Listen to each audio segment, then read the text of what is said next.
Para ter acesso a esse audiobook completo, basta entrar em contato comigo e pedir para participar do nosso canal do Telegram. Para isso, leia o QR Code que está na tela, ou clique no link na descrição ou nos comentários desse vídeo. Por apenas R$ 10 por mês, lembrando que você pode cancelar a assinatura a qualquer momento sem problemas. Você terá acesso a esse e diversos outros audiobooks completos diariamente. Você também vai poder pedir qualquer audiobook que queira escutar e nós fazemos para você. Te esperamos por lá. Para Lenore, Elias, Andrea e Cid, os Mountain Minions. A conquista de Aegon. Os mestres da Cidadela que registram as histórias de Westeros usaram a conquista de Aegon como marco de toque ao longo dos últimos 300 anos.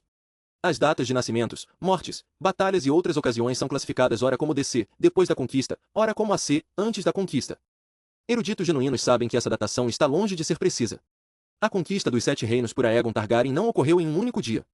Passaram-se mais de 2 anos entre o desembarque de Aegon e sua coroação em Vila Velha, e mesmo nesse momento a conquista continuava incompleta, visto que Dorne permaneceu insubmissa. Tentativas esporádicas de trazer os dorneses ao domínio persistiram durante todo o reinado de Aegon e por boa parte do reinado de seus filhos, de modo que é impossível determinar uma data exata para o fim das guerras da conquista.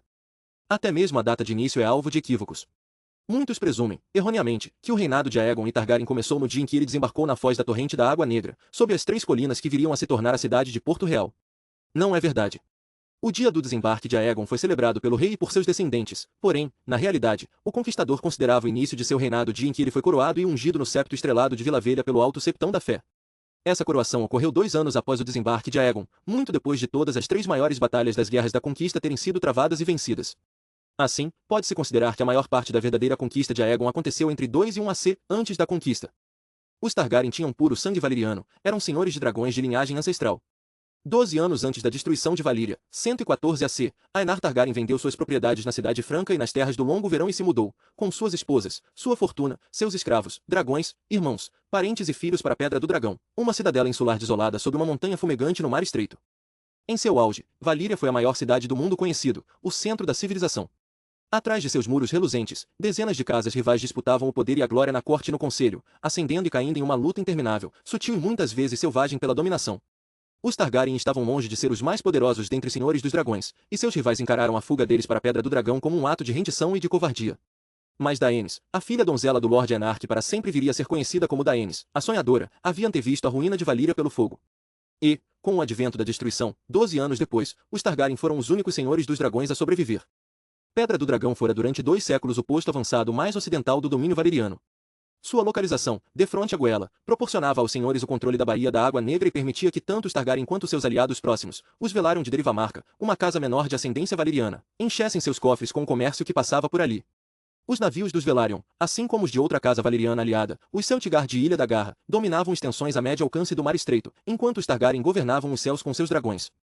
Contudo, ainda assim, durante quase 100 anos após a destruição de Valíria, que receberia a pertinente alcunha Século do Sangue, a casa Targaryen manteve os olhos no leste, não no oeste, e pouco se interessou pelos assuntos de Westeros.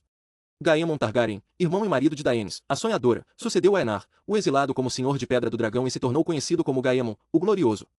Seu filho Aegon e sua filha Laena governaram juntos após sua morte. Depois, o título foi passado ao filho deles, Maegon, ao irmão dele, Aerys, e aos filhos de Aerys, Aelix, Baelon e Daemon. O último dos 3 irmãos era Daemon, cujo filho, Aerion, então o sucedeu em Pedra do Dragão. O Aegon que entraria para a história como Aegon, o Conquistador, e Aegon, o Dragão, nasceu em Pedra do Dragão em 27 AC. Foi o segundo filho, e único menino, de Aerion, senhor de Pedra do Dragão, e da senhora Valaena, que era também Targaryen pelo lado da mãe. Aegon teve 2 irmãs legítimas, uma mais velha, Visenya, e uma mais nova, Rhaenys. Era um antigo costume entre os senhores dos dragões de Valíria o casamento entre irmão e irmã, para preservar a pureza da linhagem, mas Aegon desposou suas 2 irmãs. Pela tradição, teria sido de esperar que ele se casasse apenas com a irmã mais velha, Visenya. A inclusão de Rhaenys como sua segunda esposa era incomum, ainda que não sem precedentes. Houve quem dissesse que Aegon desposou Visenya por dever e Rhaenys por desejo. Todos os 3 irmãos tinham se revelado senhores dos dragões antes de se casarem. Dos 5 dragões que haviam voado com Aenar, o exilado, a partir de Valíria, apenas um ainda vivia na época de Aegon, o grande animal chamado Balerion, o Terror Negro. Os dragões Vhagar e Meraxes eram mais jovens, nascidos na própria Pedra do Dragão. Um mito comum, muito frequente entre os ignorantes, afirma que Aegon Targaryen jamais havia posto os pés no solo de Westeros antes do dia em que zarpou para conquistar o continente, mas isso não pode ser verdade. Anos antes dessa viagem, a mesa pintada fora esculpida e decorada por ordem do Lord Aegon, uma placa colossal de madeira, com cerca de 15 metros de comprimento, esculpida no formato de Westeros e pintada para representar todas as florestas e cidades, todos os rios e castelos dos Sete Reinos. Claramente, o interesse de Aegon por Westeros era muito anterior aos acontecimentos que o levaram à guerra. Ademais, existem registros confiáveis de que Aegon e a irmã Visenya visitaram a cidadela de Vila Velha na juventude e falcoaram na árvore a convite do Lord Redvine. É possível que ele também tenha visitado Lannisporto, os registros divergem.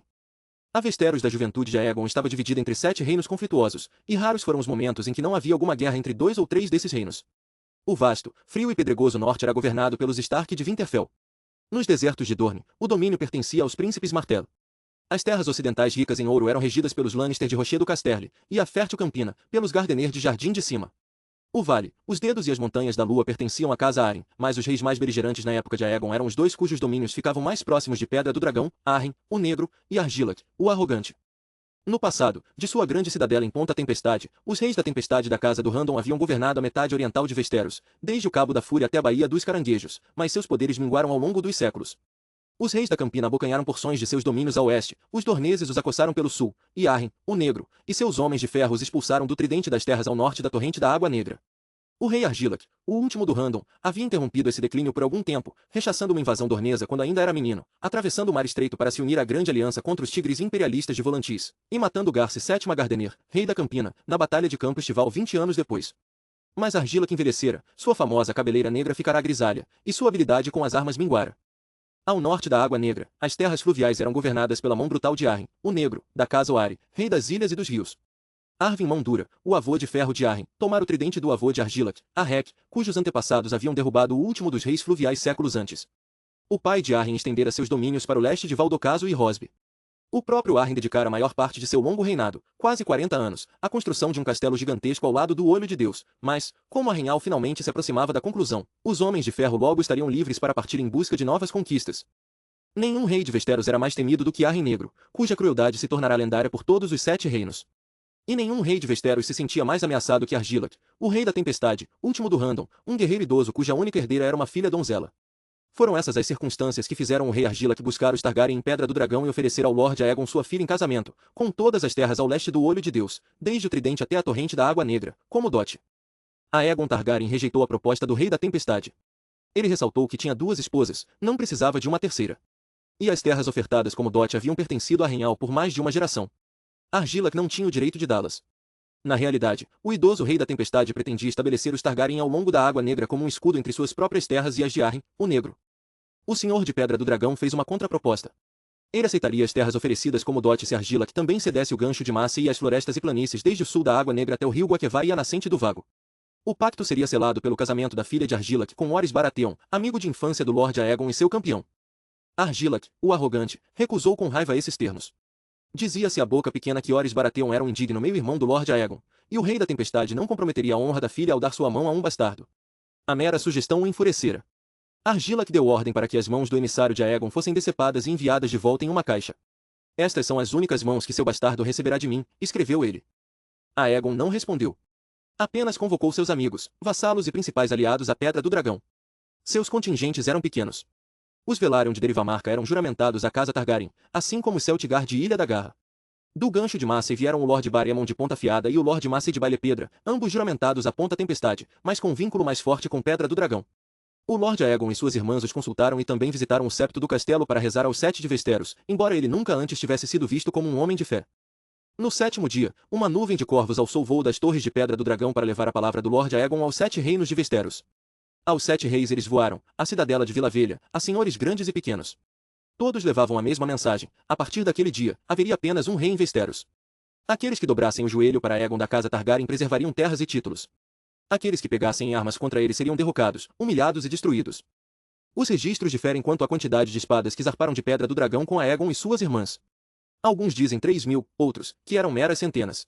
Essa modesta hoste Targaryen aportou na foz da torrente da Água Negra, na margem norte onde 3 colinas cobertas de florestas se elevavam acima de um pequeno vilarejo de pescadores.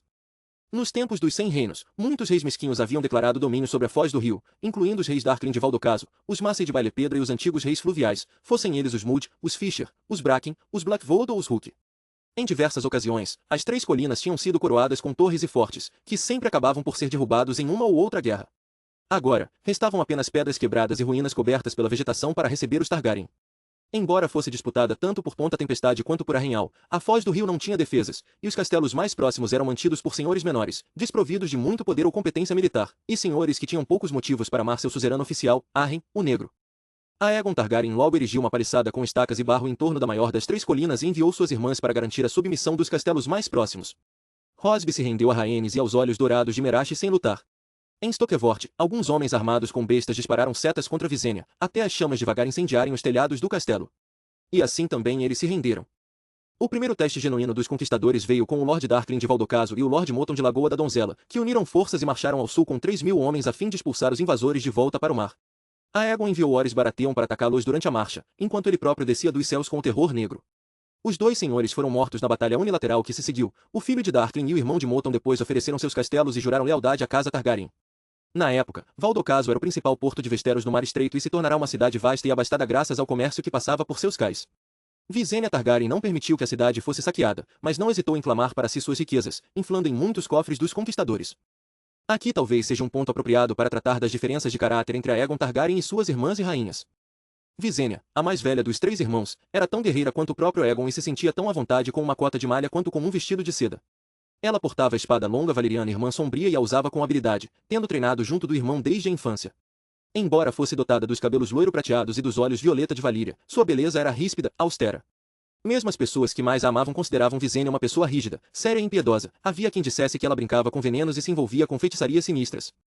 Rhaenys, a mais jovem dos 3 Targaryen, era tudo o que a irmã não era: brincalhona, curiosa, impulsiva, dada a roubos de fantasia. Rhaenys não era uma guerreira genuína, amava música, dança e poesia, e apoiava muitos cantores, saltimbancos e marioneteiros. Contudo, dizia-se que Rhaenys passava mais tempo sobre um dragão do que o irmão e a irmã juntos, pois voar era o que ela amava acima de tudo. Certa vez ela teria dito que antes de morrer queria voar com Merache sobre o mar do Poente, para ver o que havia na margem ocidental. Enquanto ninguém jamais questionava a fidelidade de Visenya ao irmão-marido, Rhaenys se cercava de homens jovens e belos, e corriam os boatos, até recebia alguns em seus aposentos nas noites em que Aegon estava com a irmã mais velha. No entanto, apesar desses boatos, não passava despercebido aos olhos da corte que o rei se encontrava 10 noites com Rhaenys para cada noite com Visenya. O próprio Aegon Targaryen, estranhamente, era tão enigmático para seus contemporâneos quanto o é para nós.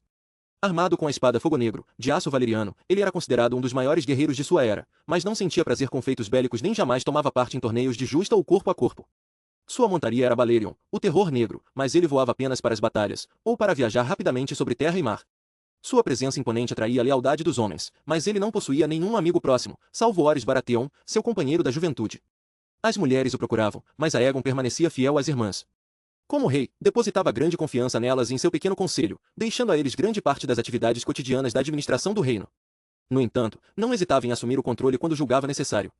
Embora fosse implacável ao lidar com rebeldes e traidores, era generoso com ex-inimigos que dobravam o joelho. Isso ele demonstrou pela primeira vez no Aegon Forte, o tosco castelo de madeira e barro que erigira sobre o que desde então e por todo sempre viria a ser conhecido como Colina de Aegon. Após conquistar uma dúzia de castelos e assegurar o domínio nos 2 lados da foz da torrente da Água Negra, ele ordenou que os senhores derrotados fossem vê-lo. Lá, eles depositaram as espadas aos seus pés, e Aegon mandou que se erguessem e ratificou seus direitos sobre terras e títulos.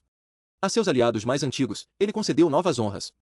Daemon Velaryon, senhor das marés, tornou-se mestre dos navios e recebeu o comando da frota real Tristan Massey, senhor de Baile-Pedra, foi intitulado mestre das leis, e Crispian Celtigar, mestre da moeda. E Orys Baratheon foi proclamado meu escudo, meu defensor, minha forte mão direita. E, assim, Baratheon é considerado pelos mestres a primeira mão do rei. Símbolos heráldicos eram uma tradição de longa data entre os senhores de Westeros, mas nunca haviam sido usados pelos senhores dos dragões da antiga Valíria. Quando os cavaleiros de Aegon desfraldaram seu grande estandarte de batalha de seda, com um dragão vermelho de 3 cabeças cuspindo fogo sobre um campo negro, os senhores viram ali um sinal de que ele se tornará genuinamente um deles, um rei supremo digno de Westeros. Quando a rainha Visenya depositou um diadema de aço valeriano cravejado de rubis na cabeça do irmão e a rainha Rhaenys o declarou a Aegon, primeiro do seu nome, rei de Westeros inteira e escudo do povo, os dragões rugiram e os senhores e cavaleiros gritaram vivas. Mas foi o povo comum, pescadores e lavradores e plebeias, quem gritou mais alto. Entretanto, os 7 reis que Aegon, o dragão, pretendia destronar não celebraram. Em Arrenhal e em Ponta Tempestade, Arryn, o Negro, e Argilac, o Arrogante, já haviam convocado seus vassalos. No oeste, o rei Mer da Campina cavalgou para o norte pela estrada do mar rumo a Rochedo Casterly, a fim de conferenciar com o rei Loren da casa Lannister. A princesa de Dorne enviou um corvo à Pedra do Dragão, oferecendo-se para se unir a Aegon contra Argilac, o rei da Tempestade, mas como aliado em condições de igualdade, não como súdita. Outra proposta de aliança veio de Ronel Arryn, o rei menino do Ninho da Águia, cuja mãe pedia todas as terras ao leste do ramo verde do Tridente em troca do apoio do Vale contra Arryn Negro. Até mesmo no norte, o rei Torrhen Stark de Winterfell conferenciou com seus vassalos e conselheiros até tarde da noite, debatendo o que fazer a respeito desse pretendente a conquistador. Todo o território aguardava ansiosamente para ver aonde Aegon iria primeiro. Dias depois de sua coroação, Aegon pôs novamente seus exércitos em marcha. A maior parte de suas forças cruzou a torrente da Água Negra, seguindo rumo ao sul, para a Ponta Tempestade, sob o comando de Orys Baratheon. A rainha Rhaenys o acompanhava, montada em Meraxes dos olhos dourados e das escamas de prata. A frota Targaryen, com Daemon Velaryon, saiu da Baía da Água Negra e virou para o norte, em direção à Vila Gaivota e ao Vale. Com eles foram a rainha Visenya e Vhagar. E o rei marchou ao noroeste, para Olho de Deus e Arrenhal, a colossal fortaleza que era objeto de orgulho e obsessão do rei Arryn, o Negro. As 3 investidas dos Targaryen enfrentaram ferrenha oposição. Os Lords Errol, Fel e Bucler, vassalos de Ponta Tempestade, surpreenderam as unidades avançadas da hoste de Orys Baratheon durante a travessia do Guaquevai, abatendo mais de 1000 homens antes de recuarem para dentro da floresta. Uma frota Arryn reunida às pressas, auxiliada por uma dúzia de navios de guerra bravozes, interceptou e derrotou a frota Targaryen no litoral de Vila Gaivota. Entre os mortos se encontrava Daemon Velaryon, o almirante de Aegon. E o próprio Aegon também foi atacado na margem sul do Olho de Deus, não só uma como 2 vezes. A Batalha dos Caniços foi uma vitória para os Targaryen, mas eles sofreram pesadas baixas na Batalha dos Salgueiros Lamentosos, quando 2 dos filhos do rei Arryn usaram batéis para cruzar o lago e atacar sua retaguarda. Porém, no fim, os inimigos de Aegon não tinham como escapar aos dragões. Os homens do Vale afundaram 1/3 da frota Targaryen e capturaram quase outro terço, mas, quando a rainha Visenya desceu do céu, também os navios deles queimaram. Os Lords Errol, Fel e Bucler se esconderam em suas florestas, até que a rainha Rhaenys soltou Meraxes e uma muralha de fogo varreu a mata, transformando as árvores em tochas. E os vitoriosos na Batalha dos Salgueiros Lamentosos, durante a travessia de volta no lago rumo a Arrenhal, estavam despreparados quando Balerion desceu do céu matinal sobre eles. Os batéis de Arryn arderam. Assim como seus filhos. Os inimigos de Aegon também se viram afligidos por outros adversários. Enquanto Argilac, o arrogante, reunia suas tropas em Ponta Tempestade, piratas dos degraus desembarcaram nas areias de Cabo da Fúria para tirar proveito da ausência dos senhores, e saqueadores dorneses avançaram desde as Montanhas Vermelhas para assolar as marcas. No Vale, o jovem rei Ronel teve que lidar com uma revolta nas 3 irmãs, quando os ilhéus renegaram a autoridade do Ninho da Águia e proclamaram a senhora Marla Sunderland como rainha. No entanto, esses foram apenas pequenos inconvenientes em comparação com o que recaiu sobre Arryn, o Negro. Embora Casa Wire tivesse governado as terras fluviais por 3 gerações, os homens do Tridente não cultivavam amor algum por seus suzeranos de ferro. Arryn, o Negro, havia levado milhares de pessoas à morte durante a construção de seu grande castelo de Arrenhal, pilhando as terras fluviais em busca de materiais e empobrecendo senhores e plebeus com seu apetite por ouro. Então as terras fluviais se voltaram contra ele, lideradas pelo Lorde Edmund Tully de Correrio. Chamado à defesa de Arrenhal, Tully decidiu se declarar a favor da casa Targaryen, ergueu o estandarte do dragão sobre seu castelo e foi a campo com seus cavaleiros e arqueiros para unir forças com Aegon. Seu ato de rebeldia inspirou os outros senhores fluviais. Um a um, os senhores do Tridente rejeitaram Arryn e se declararam a favor de Aegon, o dragão. Blackwood, Malister, Vance, Bracken, Piper, Frey, Strong, todos convocaram suas tropas e avançaram contra Arrenhal. Ao se encontrar de repente em menor número, o rei Arryn refugiou-se na fortaleza supostamente inexpugnável. Maior castelo jamais construído em Westeros, Arrenhal ostentava 5 torres colossais, uma fonte inesgotável de água doce, imensas cavernas subterrâneas bem abastecidas de suprimentos e gigantescas muralhas de pedra negra mais altas que qualquer escada e grossas demais para serem penetradas por qualquer arite ou destruídas por catapultas. Arryn trancou os portões e se abrigou com os filhos e aliados que lhe restavam para resistir a um cerco. Aegon de Pedra do Dragão tinha outros planos. Após unir forças com Edmund Tully e os outros senhores fluviais para cercar o castelo, ele enviou um mestre aos portões com uma bandeira de paz, para dialogar. Arryn saiu para recebê-lo, um homem velho e grisalho, mas ainda imponente em sua armadura negra. Cada rei estava acompanhado de seu porta-estandarte e seu mestre, então as palavras trocadas ainda são lembradas. Renda-se agora, começou Aegon, e você ainda poderá ser senhor das Ilhas de Ferro. Renda-se agora, e seus filhos viverão para governar depois de você. Tenho 8.000 homens em volta de suas muralhas. O que está em volta das minhas muralhas não me interessa, disse Arryn. Essas muralhas são fortes e grossas. Mas não tão altas que impeçam a entrada de dragões. Dragões voam. Construí com pedras, disse Arryn. Pedras não queimam. A isso, Aegon respondeu. Ao pôr do sol, sua linhagem chegará ao fim. Dizem que Arryn cuspiu em desprezo e voltou para seu castelo. Depois de entrar, ele enviou cada homem sob seu comando aos parapeitos, armados com lanças, arcos e bestas, e prometeu terras e riquezas a quem conseguisse abater o dragão. Se eu tivesse uma filha, aquele que matar o dragão conquistaria também sua mão, proclamou Arryn, o Negro. Mas eu lhe darei uma das filhas de Tully, ou todas 3, se quiser. Ou pode escolher uma das crias de Blackwood, ou de Strong, ou qualquer menina gerada por esses traidores do Tridente, esses senhores de lama amarela. Arryn então se recolheu à sua torre e se cercou de sua guarda pessoal para cear com os filhos que lhe restavam. Quando os últimos resquícios de luz do sol desapareceram, os homens de Arryn Negro observaram fixamente a escuridão que se adensava, agarrados às suas lanças e bestas. Ao verem que não aparecia nenhum dragão, alguns talvez tenham pensado que as ameaças de Aegon eram vazias. Mas Aegon Targaryen levou Balerion até as alturas, através das nuvens, para cima, até o dragão ficar pequeno como uma mosca diante da lua. Só então ele desceu, direto dentro das muralhas do castelo. Com asas negras feito breu, Balerion mergulhou na noite, quando as grandes torres de arrenhal apareceram debaixo dele, rugiu com sua fúria e as cobriu de chamas negras, entremeadas de labaredas vermelhas. Pedras não queimam, alardeara Arryn, mas seu castelo não era feito apenas de pedra. Madeira e lã, cânhamo e palha, pão e carne salgada e grãos, tudo pegou fogo. E tampouco os homens de ferro de Arryn eram feitos de pedra. Fumegantes, aos gritos, cobertos de chamas, eles correram pelos pátios e caíram dos adarves para morrer no chão abaixo. E até pedras racham e fundem sob um fogo quente o bastante. Os senhores fluviais em torno das muralhas do castelo disseram depois que as torres de arrenhal brilharam vermelhas sob a noite, como 5 grandes velas, e, como tais, começaram a se retorcer e derreter, conforme regatos de pedra liquefeita corriam pelas laterais. Arryn e seus últimos filhos morreram nas chamas que engoliram sua monstruosa fortaleza naquela noite. A casa Oari morreu com ele, assim como o controle das ilhas de ferro sobre as terras fluviais. No dia seguinte, diante das ruínas fumegantes de Arrenhal, o rei Aegon aceitou o juramento de lealdade de Edmintule, senhor de Correrio, e o nomeou senhor supremo do Tridente. Os outros senhores fluviais também prestaram juramento, a Aegon, o rei, e a Edmintule, seu suzerano.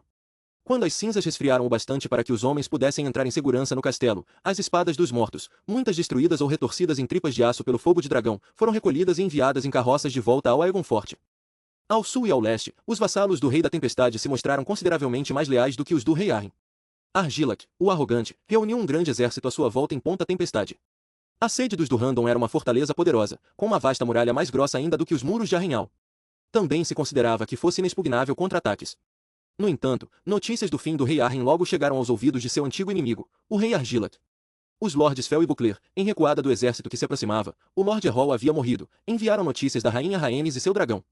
O velho rei guerreiro bradou que não pretendia morrer como Arryn, cozido dentro do próprio castelo feito um leitão com uma maçã na boca.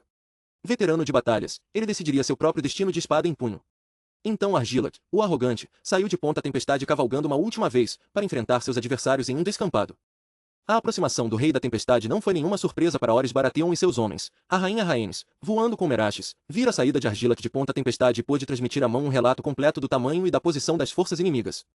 Orys assumiu uma posição forte nas colinas ao sul de Porta Bronze e aguardou ali, em terreno elevado, a chegada dos homens da Tempestade. Quando os exércitos se encontraram, as terras da Tempestade fizeram jus ao nome. Uma chuva constante começou a cair naquela manhã e, ao meio-dia, era já uma tormenta feroz. Os vassalos do rei Argilac instaram a adiar o ataque para o dia seguinte, na esperança de que a chuva parasse, mas as forças do rei da Tempestade eram quase 2 vezes maiores que as dos conquistadores, e ele tinha quase 4 vezes mais cavaleiros e cavalos pesados. A visão dos estandartes Targaryen encharcados tremulando em suas próprias colinas o enfureceu, e o velho e experiente guerreiro não deixou passar despercebido o fato de que o vento soprava a chuva a partir do sul, contra o rosto dos homens Targaryen nas colinas. Então Argilac, o arrogante, deu a ordem de ataque, e assim começou a batalha que entrou para a história como tempestade final. O combate se estendeu noite adentro, um banho de sangue, e muito menos unilateral do que a conquista de Arrenhal por Aegon. 3 vezes Argilac, o arrogante, liderou seus cavaleiros contra as posições de Baratheon, mas o aclive era íngreme e a chuva deixará o solo mole e lamacento, então os cavalos de batalha se debatiam e atolavam, e as investidas perdiam toda a coesão e o ímpeto. Os homens da tempestade se saíram melhor quando mandaram os lanceiros subir a pé. Cegados pela chuva, os invasores só os viram se aproximando quando já era tarde demais, e as cordas molhadas dos arcos tornaram os arqueiros inúteis. Uma colina caiu, e outra, e então a quarta e última investida do Rei da Tempestade e seus cavaleiros rompeu o centro de Baratheon, para se verem diante da rainha Rhaenys e de Meraxes. Mesmo em solo, o dragão se mostrou formidável. Dicon Morrigen e o bastardo de Porto Negro, no comando da vanguarda, foram engolidos pelo fogo de dragão, assim como os cavaleiros da guarda pessoal do rei Argilac. Os cavalos de batalha entraram em pânico e fugiram apavorados, atropelando os cavaleiros que estavam atrás e transformando a investida em caos. O próprio Rei da Tempestade foi derrubado da cela. Porém, ainda assim Argilac continuou a lutar.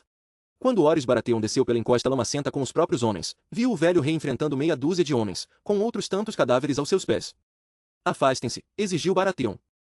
Ele desmontou, e ficou diante de Argilac em igualdade de condições, e ofereceu ao Rei da Tempestade uma última chance de se render. Argilac preferiu insultá-lo. Então eles lutaram, o velho rei guerreiro de fartos cabelos brancos e a feroz mão de barba negra de Aegon. Dizem que cada homem infligiu um ferimento no outro, mas, no fim, o último do Random conseguiu seu desejo e morreu com uma espada na mão e uma praga nos lábios. A morte do rei eliminou toda a disposição dos homens da tempestade, e, conforme a notícia da queda de Argilac se espalhava, os senhores e cavaleiros da tempestade largaram suas espadas e fugiram. Durante alguns dias, temeu-se que Ponta Tempestade pudesse sofrer o mesmo destino de Arrenhal, pois Argela, a filha de Argilac, trancou os portões diante da vinda da hoste de Baratheon e Targaryen e se declarou rainha da tempestade. Em vez de se renderem, os defensores de Ponta Tempestade morreriam até o último homem, prometeu ela quando a rainha Rhaenys voou com Merastes para dentro do castelo a fim de dialogar.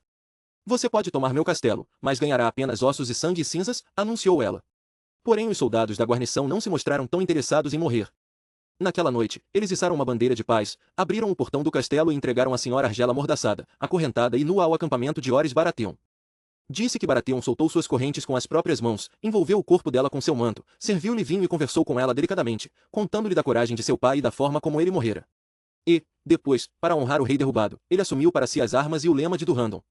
O veado coroado se tornou seu símbolo, Ponta Tempestade, sua sede, e a senhora Argela, sua esposa.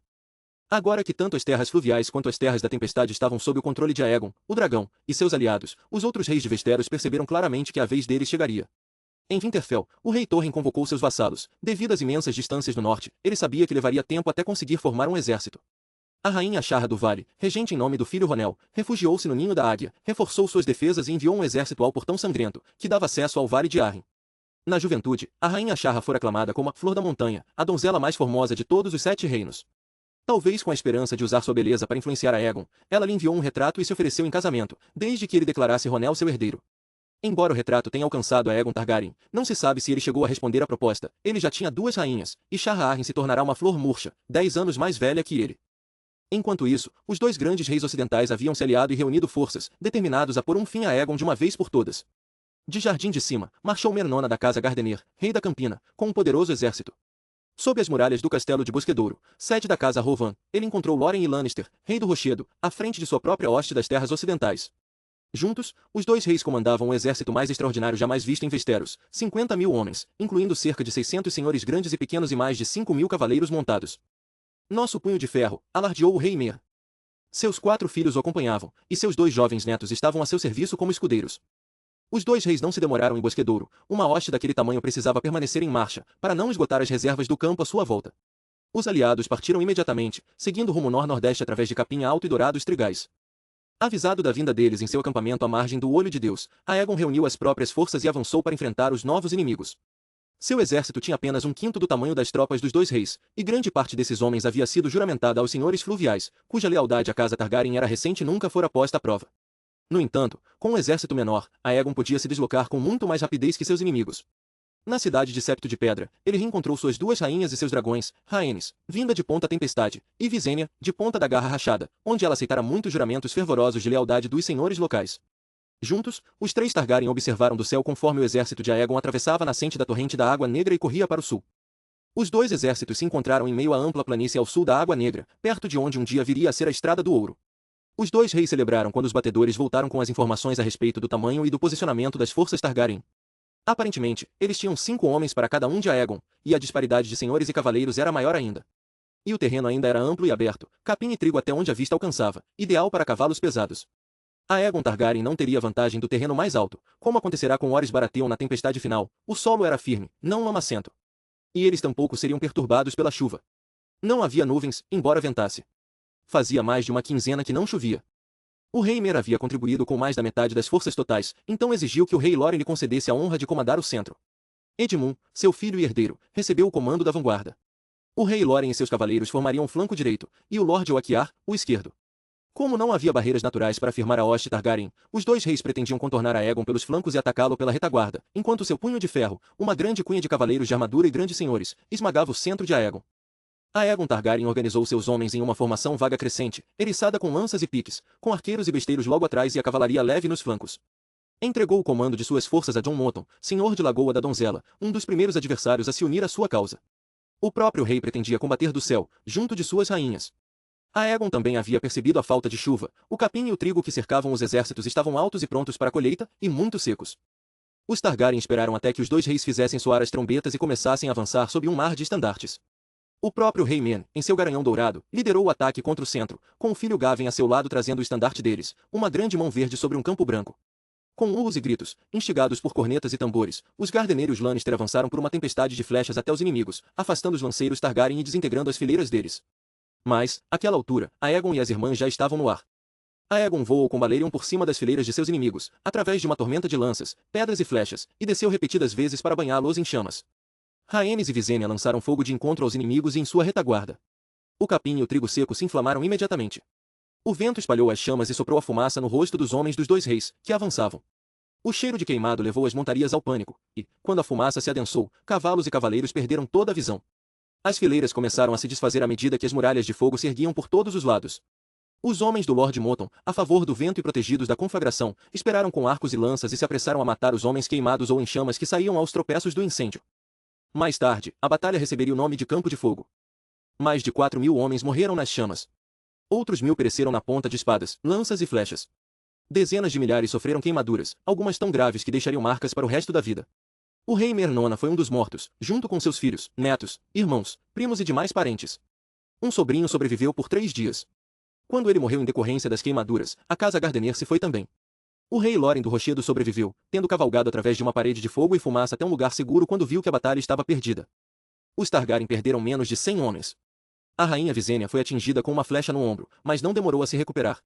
Enquanto os dragões se esbaldavam com os mortos, Aegon determinou que as espadas dos derrotados fossem reunidas e enviadas rio abaixo. Loren Lannister foi capturado no dia seguinte. O rei do Rochedo depositou sua espada e sua coroa aos pés de Aegon, dobrou o joelho e lhe prestou o juramento. E Aegon, fiel às suas promessas, fez o inimigo derrotado se levantar e ratificou seus direitos sobre terras e títulos, nomeando o senhor de Rochedo Casterly Guardião do Oeste. Os vassalos do Lord Loren seguiram seu exemplo, assim como muitos dos senhores da Campina, os que haviam sobrevivido ao fogo de dragão. No entanto, a conquista do Oeste ainda não estava completa, então o rei Aegon se despediu das irmãs e marchou imediatamente para Jardim de Cima, na esperança de garantir a rendição antes que algum outro pretendente tomasse posse. Ele encontrou o castelo nas mãos de Arlan Tyrell, o intendente, cujos antepassados serviam os Gardener havia séculos. Tyrell entregou as chaves do castelo sem luta e jurou lealdade ao rei conquistador. Como recompensa, Aegon lhe deu Jardim de Cima e todos os domínios, nomeando o Guardião do Sul e Senhor Supremo do Vago, além de conferir-lhe autoridade sobre todos os antigos vassalos da casa Gardener. A intenção do rei Aegon era seguir marcha rumo ao sul e decretar a submissão de Vila Velha, da Árvore e de Dorne, mas, enquanto se encontrava em Jardim de Cima, chegaram-lhe notícias de um novo desafio.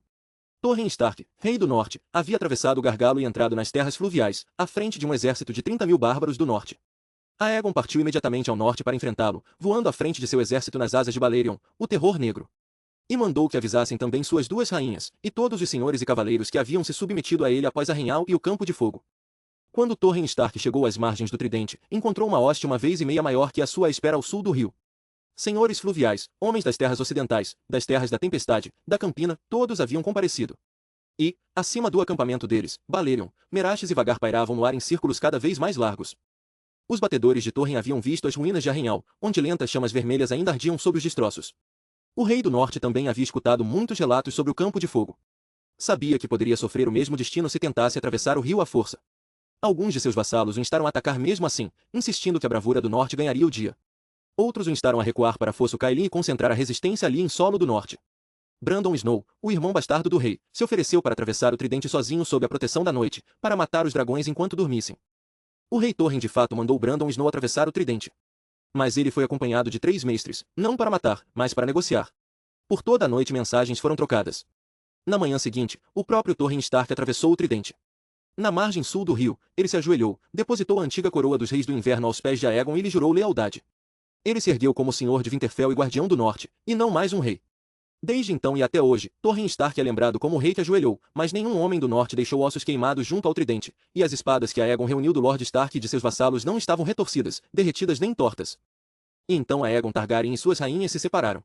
Aegon voltou a se dirigir ao sul, marchando rumo à Vila Velha, enquanto suas irmãs montaram seus dragões, Visenya, para o Vale de Arryn, e Rhaenys, para Lança Solar e os desertos de Dorne. Shah Arryn havia reforçado as defesas de Vila Gaivota, levado um exército poderoso ao Portão Sangrento e triplicado as guarnições de Pedra, Neve e Céu, os castelos intermédios que protegiam o acesso ao Ninho da Águia. Todas essas defesas se mostraram inúteis contra Visenya Targaryen, que sobrevoou tudo nas asas finas devagar e pousou no pátio interno do Ninho da Águia. Quando a regente do vale saiu para confrontá-la, com uma dúzia de guardas sob suas ordens, ela viu Ronel Arryn sentado no joelho de Visenya, olhando fascinado para o dragão. "Mãe, posso voar com a moça?" perguntou o rei menino. Não houve ameaças nem palavras exaltadas. As 2 rainhas sorriram uma para a outra e trocaram apenas gentilezas. E então a senhora Shah mandou que buscassem as 3 coroas, sua própria tiara de regente, a pequena coroa de seu filho e a coroa falcão da montanha e do vale que os reis Arryn haviam usado por 1000 anos, e as entregou à rainha Visenya, junto com as espadas de sua guarnição. E dizem que depois o pequeno rei voou 3 voltas em torno do cume da lança do gigante. Quando pousou, era um pequeno senhor.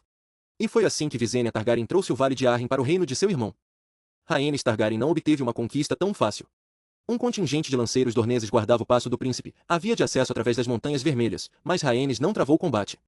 Ela voou por cima do passo, por cima das areias vermelhas e brancas, e desceu em Vaite para exigir sua submissão, só que o castelo estava vazio e abandonado.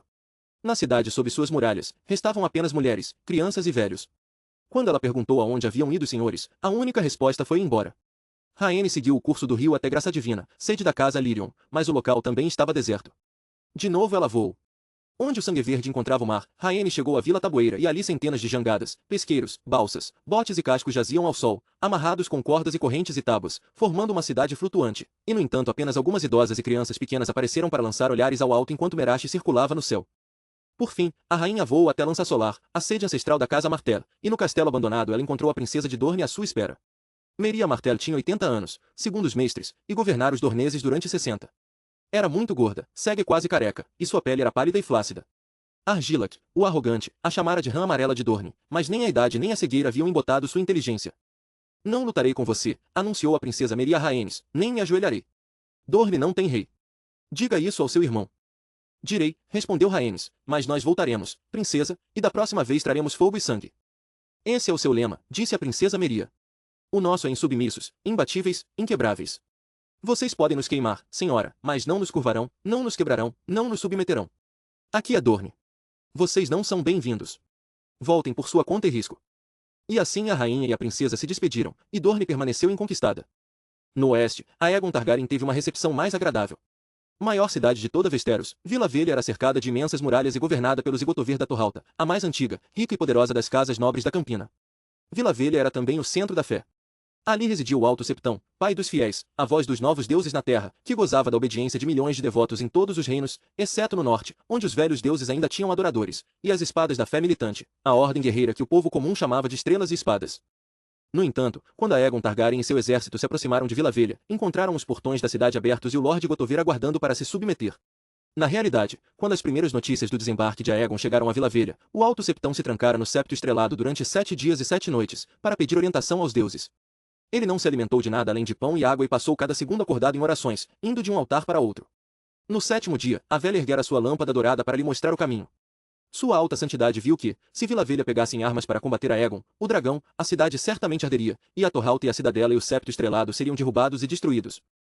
Manfred Gotovir, senhor de Vila Velha, era cauteloso e pio. Um de seus filhos mais novos servia junto aos filhos do guerreiro e outro havia acabado de se sacramentar septão. Quando o Alto Septão contou da visão que a velha lhe revelara, o Lorde Gotovir determinou que não faria oposição armada ao conquistador. Foi assim que nenhum homem de Vila Velha ardeu no campo de fogo, embora os Gotovir fossem vassalos dos Gardener de Jardim de Cima. E foi assim que o Lorde Manfred saiu para receber Aegon, o dragão, e lhe oferecer sua espada, sua cidade e seu juramento. Dizem que Lorde Gotovir ofereceu também a mão de sua filha mais nova, que Aegon recusou educadamente, para não ofender suas 2 rainhas. 3 dias depois, no septo estrelado, sua alta santidade em pessoa ungiu Aegon com os 7 olhos, depositou uma coroa em sua cabeça e o proclamou Aegon da casa Targaryen, primeiro de seu nome, rei dos Ândalos, dos Rhoynares e dos primeiros homens, senhor dos 7 reinos e protetor do território. 7 reinos foi o termo usado, embora Dorne não tivesse se submetido. E não se submeteria por mais de um século. Apenas alguns senhores estiveram presentes na primeira coroação de Aegon à foz da Água Negra, mas centenas puderam testemunhar a segunda, e dezenas de milhares o celebraram depois nas ruas de Vila Velha, enquanto ele atravessava a cidade no dorso de Balerion. Entre os presentes na segunda coroação de Aegon estavam os mestres e arquimestres da cidadela. Talvez seja esse o motivo por que essa coroação, e não a do Aegon Forte no dia do desembarque de Aegon, foi considerado o início do reinado de Aegon. E assim os 7 reinos de Westeros foram forjados em um único e grande domínio pela determinação de Aegon, o Conquistador, e suas irmãs. Muitos acreditavam que o rei Aegon estabeleceria sua sede real em Vila Velha após o fim das guerras, enquanto outros imaginaram que ele governaria de Pedra do Dragão, a antiga cidadela insular da casa Targaryen. O rei surpreendeu a todos ao proclamar sua intenção de instalar a corte na nova cidade que já se erguia sobre as 3 colinas à foz da torrente da Água Negra, onde ele e suas irmãs haviam pisado pela primeira vez no solo de Westeros. Porto Real, assim se chamaria a nova cidade. Dali, Aegon, o dragão, governaria seu reino, sobre um grande trono de metal feito com as espadas derretidas, retorcidas, amassadas e quebradas de todos os seus inimigos derrotados. Um assento perigoso que logo viria a ser conhecido por todo o mundo como o Trono de Ferro de Westeros.